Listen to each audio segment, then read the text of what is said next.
هلو حبايبي، شلونكم؟ مشتاقة لكم هواية، وإن شاء الله جايتكم فيديوهات جديدة إن شاء الله بإذن الله. بس اليوم انتبهت بالحديقة أكو شي كائن غريب.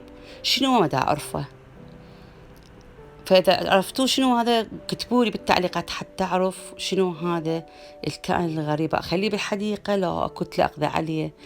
فشنو رأيكم؟ أريد منكم تعليقاتكم على هذا الموضوع، وشكرا جزيلا. وإن شاء الله جايتكم مواضيع جديدة. مع ألف ألف سلامة.